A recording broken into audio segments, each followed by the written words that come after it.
அம்பாளுடைய இந்த ஸ்ரீவித்யா உபாசனையில அம்பாள் ஆராதிக்கிறதுல ரொம்ப விசேஷம் வாசனாதி திரவியங்கள்.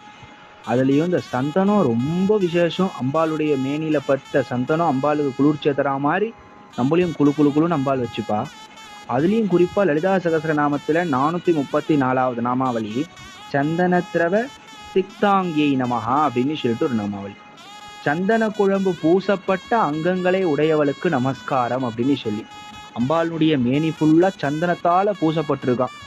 ஆக நீ யாரு ஒருத்தன் அம்பாளுக்கு சந்தன காப்பு பூர்ண சந்தன காப்பு பண்ணி அம்பாளை ஆராதிக்கிறானோ அந்த சந்தனம் எந்த அளவுக்கு மனமா இருக்கோ அந்த திவ்ய மனம் போலயே தன்னுடைய வாழ்க்கையை அம்பாள் நல்ல சௌக்கியம்னு சொல்லக்கூடிய மனத்தால் அம்பாள் நிரப்புவா. எந்த பக்தன் அம்பாளுக்கு பூர்ண சந்தன காப்பு சாத்துறானோ அந்த பக்தனுடைய வாழ்க்கையில சந்தனம் குழு குழுன்னு இருக்கிற மாதிரி அவனுடைய வாழ்க்கையை அம்பாள் குழு குழு குழுன்னு வச்சுப்பான். இது உண்மை.